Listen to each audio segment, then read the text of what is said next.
개봉할 당시에는 한간의 그 정치적 압박 때문에 스크린 수를 많이 확보하지 못했다는 얘기를 들었었거든요. 그런 것처럼 이제 영화를 제작할 당시부터 개봉하기 전까지 정치적으로 다른 압박 같은 건 없었는지 그런 좀 일체 없었습니다.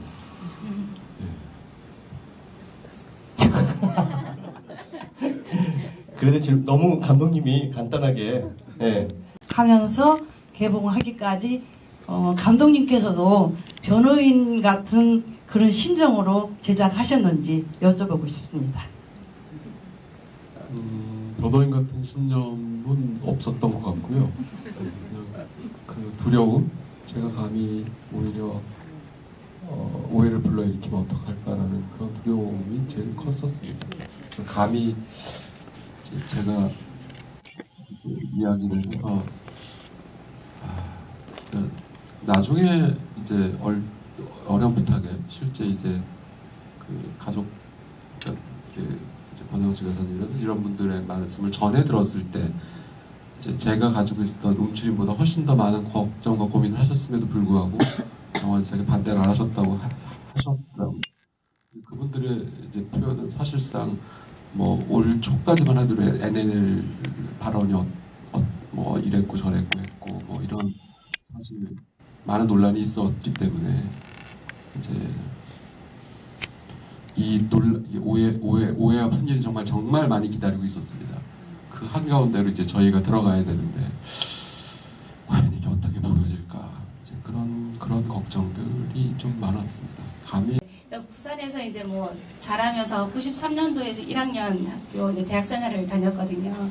그 당시에 사실은 한참 이런 문제화된 이런 사건들이 한창일 때는 아니고 뭔가 끝무렵 이래서 제 나이가 어줍지 않은 나이기도 해요. 너무 모르는 세대는 아니고 그렇다고 많이 하는 세대도 아닌 그런 어줍지 않은 세대인데 제가 그런 대학을 그때 처음 다니면서 동아리를 처음 생활을 시작했는데 전혀 이런 운동권과는 관련이 없었지만 우연히 들어갔던 동아리에서 운동권을 하게 됐습니다. 진짜 사회의식이 있어서 했던 건 아니고요.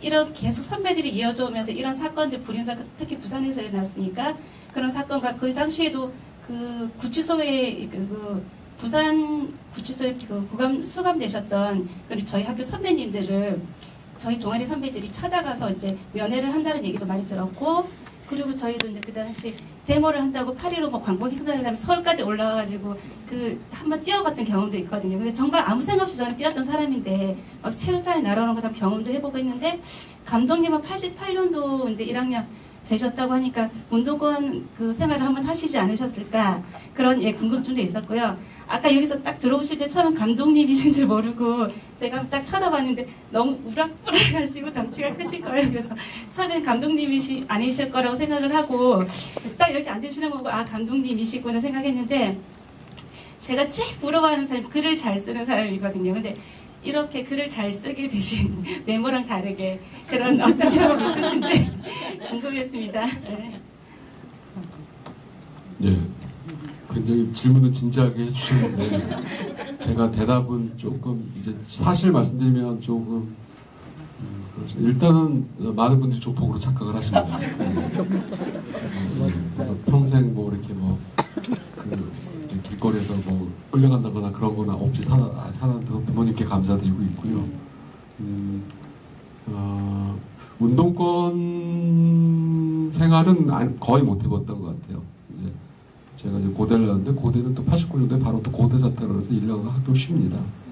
뭐 그런 부분도 있었고 그리고 저는 사실 영화 강의였어요.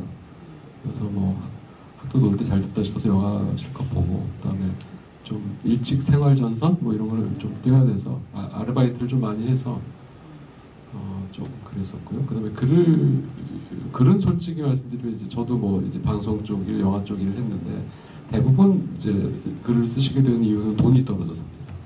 작가분들에게 낼 돈이 없으면 어쩔 수 없이 본인이 먼저 쓰게 되는 게 제가 진지한 질문을 해주셨는데 이렇게 답변을 드려서 너무 불성실한 것 같긴 한데 사실이 어쩔 수 없이 말씀드릴 수밖에 없는 것 같습니다. 네, 부산에서 여기까지 오신 거예요? 그건 아니시죠? 그냥 오신 김에 네, 여기는 살고 있는 건 여기 아, 여기서 살고, 아, 부산 출신이시고, 그러시군요. 예.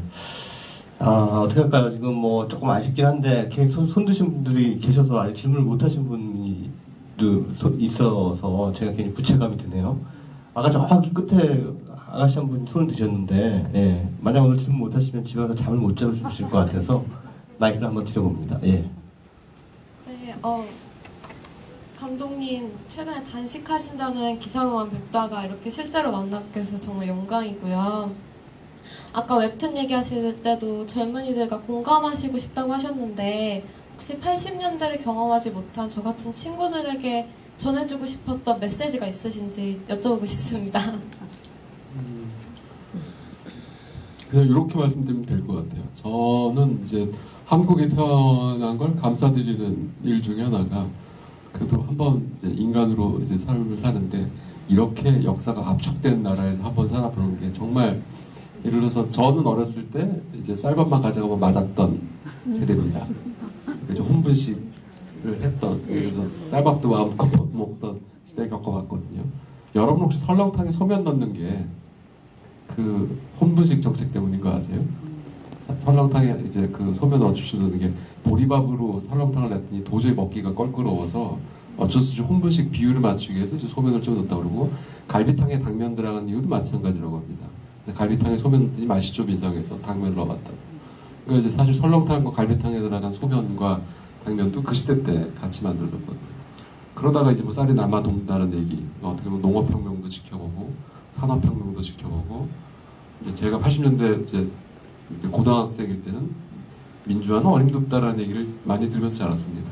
그런 민주화 혁명도 성공적으로 치러낸 걸 보고 심지어 이제 정보화 혁명까지 겪고 뭐 이런 모든 걸 이제 겪었다는 것에 대해서 굉장히 감사하고 있고요. 그런 면에서 저는 한국의 50년대, 60년대, 70년대, 80년대는 그냥 역사책에 나오는 연보로 이렇게 보고 싶은 생각은 없었습니다. 그래서 특히 이제 젊으신 분들에게 꼭 해드리고 싶은 건 지금 아직 살아계십니다. 50년대, 60년대, 70년대, 80년대 사셨던 분이 아직도 대한민국은 살아계시고 생생한 증언을 해주실 수 있어요. 대표적으로 저는 80년대가 굉장히 이해가 안 됐던 게 어떻게 고도성장과 민주화를 동시에 이뤄낼 수 있을까 합니다. 이걸 어떻게 해석할까 저는 이제 계속해서 고민을 좀 가지고 있었고 저한테 이제 의문이 풀린 게 두 분으로 해석을 하니까 많이 해석이 됐어요. 한 분이 영화로 이제 여러분들께서 영화로 보신 그 이제 변호인이라는 작품의 고 노무현 대통령이십니다.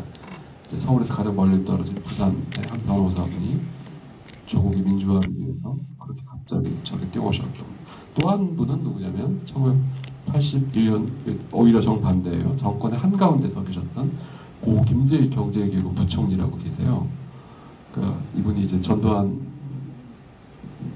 이제 보안사령관이 이제 대통령이 되겠다고 결심을 했다라는 증거를 저희가 일찌감치 알 수 있었던 게 보안사령관으로 끌려갑니다. 그 당시에는 뭐 관료들, 정치인들이 보안사령관으로 많이 끌려가서 맞았기 때문에 김재익 씨는 내가 무슨 잘못을 했지 하고 굉장히 의문시하면서 끌려가는데 당신이 김재익이 여러분이 그다음부터 이제 경제 과외를 해줍니다. 경제 정책을 어떻게 해야 되나. 근데 이제 고 김재익 부총리가 이제 최근에 정치인과 관료들한테도 굉장히 뛰어난 교감이 될 수 있다고 생각하는 게 이분이 설득과 공감력을 얻어내는 건 뭐 거의 귀신이었다고 보세요. 그러니까 그게 뭐냐면 성증성의껏 이래서 우리 정책은 앞으로 대한민국 경제는 이래서 인플레를 잡아야 됩니다. 이걸 정말 이해가 될 때까지 정말 차분하게 한 거죠. 그래서 이제 사실상 550한국의 경제 기운이 3년 뒤에 아우를 돌아가시고 그리고 사실상 우리나라의 IT에 기반이 그렇게 처음을 처음 하는 건 생각하지 않았습니다. 그런데 전 세계에서 미국에 이어서 AT&T 다음으로 전자식 교환기를 최초로 들어간 나라가 한국입니다. 한국이 앞으로 먹고 살 거는 경박단소한 이런 전자제품과 통신 쪽이다라고 일찌감치 했기 때문에 그러니까 많은 사람들이 갑자기 우리가 어떻게 IT 강국이 될지 의문을 하고 있지만 사실은 80년대부터 준비를 했던 겁니다. 그러니까 이제 이렇게 이제 정반대 한 분은 청와대 내에서 이제 그리고 내각 내에서 움직이셨던 분, 또 한 분은 또 가장 멀리 있는 부산에서 이렇게 어쨌든 우리 한국 사회가 나갈 수 있도록 끊임없이 노력했던 분들이 계셨습니다. 그분이 이제 이분의 포지션이 어디에 있고 어떻던 분인데 그러니까 사실 80년대 전 세계에서 말도 안 된다. 어떻게 고도 경제 성장과 민주화라는 이 두 가지 동시에 이뤄낼 수 있느냐. 그것도 군부 독재 정권을 대상으로 해서 대표적으로 뭐 남미는 이 군부 독재 정권 끌어내리느라고 경제도 파탄나고 많이 그랬거든요. 또 고도 성장을 하면서 예를 들어서 뭐 싱가포르 같은 경우 그냥 뭐 또 넘어갔거든요. 뭐 물론 이제 거기서는 이렇게 심각하게 탄압은 안 했지만 어찌됐든 한국에서는 이런 고도 경제 성장과 민주화를 어찌됐든 동시에 얻어낸 그 소중한 경험은 이렇게 각 분야에서 정말 자기가 한 번 결심하시면 끝까지 가셨던 분들이 있었기 때문입니다. 그러면은 뭐 50년대, 60년대, 70년대, 또 90년대에도 있고 또 지금에도 있지요. 오히려 저희가 해야 될 일은 그런 분들 좀 자꾸 발굴해내서 고민하고 또 그런 분들 열심히 좀 같이 좀 공감을 하는 게 필요하지 않을까라는 생각이 좀 듭니다. 그래서 저하고 거의 다 같으세요. 살아계십니다. 50년대, 심지어 40년대생, 30년대, 20년대생도 아직은 살아계신 분이 있기 때문에 우리의 한국사는 그냥 죽은 이 숫자나 글자보다는 충분히 생생하게 우리가 노력하면 얻어내고 느낄 수 있는 바가 많이 있습니다. 답이 되셨으면 좋겠습니다. 공부를 좀 하시라는 말씀 알아주시면 될 것 같습니다. 저는 뭐 그냥 그걸로 많이 그리고 이순신 장군 명량 보면서 그래 우리한테 저런 리더십이 필요해. 그럼 끝. 뭐 이런 느낌. 그러니까 전혀 뭐 어떤 문화적인 그 어떤 행위가 어떤 현실 사회로 이렇게 이어지는 느낌이 안 든다. 여기서 그냥 증발돼 버리고 마는 게 아니냐. 뭐 이런 문제의식을 가질 때가 있어요. 근데 스스로 그것도 사실 먹물병이라고 생각하는 이유가 아까 양홍석 감독님이 말씀하셨다시피 그냥 단기적으로 봤을 때는 그렇게 진짜 답답한데 세상 돌아가는 게 답답해 보이는데 좀 긴 안목으로 보면 그러니까 좀 롱텀으로 이렇게 보면 분명히 한국 사회가 굉장히 드라마틱하게 발전하고 있는 건 맞거든요. 그러니까 뭐 이렇게 짧은 시간을 보면은 막 뒤로 가는 것 같고 퇴보하는 것 같고 이렇게 보이지만 사실 그 긴 일제 식민 통치기와 군부 독재기를 건너오면서 독재 기간을 건너오면서 이렇게 지금 어쨌든 절차적인 민주주의라는 것을 만들어냈잖아요. 그거는 전 순전히 우리 대한민국 사람들의 힘이었다라는 생각이 듭니다. 그런 면에서 동시대를 살아가는 시민이나 그 다른 분들에 대한 어떤 신뢰를 함부로 잊지 말아야겠다라는 생각을 해요. 그래서 이 영화를 본 1,100만 명의 관객들도 분명히 지금 당장은 아니지만 어찌됐든 잠재적으로 마음 안에 어떤 동력을 품으셨으리라 이렇게 예상하고 그것이 우리나라 발전의 어떤 부분이든 뭐 잠재적이든 가시적이든 비가시적이든 씨앗이 될 것이다 이렇게 생각을 합니다. 예, 그렇게 생각을 하기로 했습니다. 예, 자꾸 회의주의에 빠지는 그런 먹물병이 있어가지고요. 예, 오늘 다시 보니까 그런 느낌이 듭니다. 여러분들의 그 초롱초롱한 눈초리를 보니까 그런 희망이 들었습니다. 예. 자, 감독님 여기 마지막으로 관객 여러분께 한 말씀 해주시고 오늘 질문해 주신 분 가운데 이 박스 세트 누구한테 드릴지 좀 지적을 해주시면 감사하겠습니다. 예. 박스 세트는 가장 먼저 질문해 주신 저희 어머님께 예. 아이고 예.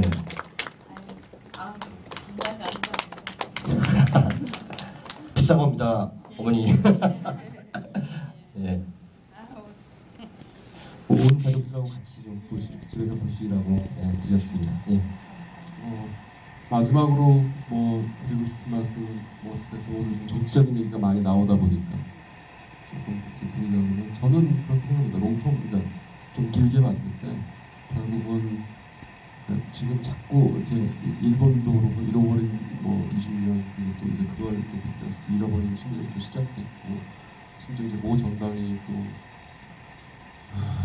잃어버린 10년이라고 또 공격하기도 하고 했는데 잃어버리지 않으려면 어디로 저희가 가야 될지에 대한 그것이 좀 확실해야 되지 않을까 싶습니다. 누굴 비난하는 걸. 저는 어느 정당이 성취해 주든지 간에 지금 아직 이 얘기가 안 나오고 있습니다. 가족복지라는 쪽에서. 지금 전체적으로 솔직히 이제 올해 대한민국 신생아 출생률이 1.138명? 뭐 이렇게 됩니다. 한 몇백 년 된 대한민국 인종이 멸종한다 뭐 이런 얘기가 지금 나오고 있습니다. 그리고 뭐 아까도 얘기했는데 이게 경북 의료 같은 경우는 지금 군 평균 연령이 71.8세랍니다. 군 평균 연령이 대한민국 지금 평균 연령은 한 38세쯤 됐고요. 결국은 이제 제가 최근에 이제 다음 영화 때문에 19세기 역사를 좀 공부를 하고 있는데 19세기에 묘하게 한국만 이 조선 땅만 일본과 중국에서 인구가 줍니다. 인구가 준다라는 건 사실 이제 어떻게 보면 그런 면에서 이제 망국의 조직일 수도 있는 거죠. 근데 이걸 결국은 하는 것만은 이제 그만큼 사람 키우기가 힘든 사회가 됐다는 얘기입니다. 네, 그러면 결국은 우리 모두가 사람을 낳고 사람을 키우기가 좋은 사회를 만들어야 되고요. 그러기 위해서는 어쨌든 가족복지라는 아주 강력한 개념을 가지고 들어와서 좀 아이를 같이 키우고 그 책임을 같이 셔하는 게 필요하다고 생각합니다. 물론 불편하죠. 세금 더 낼 수밖에 없을 거고 아무래도 상대적으로 좀 다른 분야가 저희가 혼을 좀 졸라낼 필요는 있겠습니다만 저는 그 예를 들어 대표적으로 지금 실질적으로 이제 제가 이름 붙인 거라서 뭐라고 말씀드리면 청년복지라고 부르는 사람도 있고 가족복지라고 하시는 분이 여러 가지가 있는데 사실 스웨덴, 핀란드, 독일 이런 쪽은 설계적으로 복지가 전 연령층에 걸쳐서 그리고 미래복지입니다. 어떻게 보면 미래복지라고 할 수 있겠죠. 미래를 겨냥한 복지 쪽으로 돌아가야 지금 왜냐하면 거의 모든 분야에서 가계는 이미 IMF 때 이후에 이제 국부 유출된 게 거의 한 1000몇 조였는데 그걸 사실 좀 그대로 가계가 아는 셈입니다. 한국은 가계는 이제 1000몇 조 원의 부채를 가지고선 가계가 성장 동력을 만들어낼 수는 없을 것 같고요. 기업들도 이제 한지 온 것 같고 정부가 결국은 조금 이 모든 걸 다시 좀 합쳐줘야 될 것 같고 국가자본주의에 대한 향수가 지금 대한민국 정치 전체를 발목을 잡고 있는 게 아닌가라는 게 제 개인적인 의견입니다.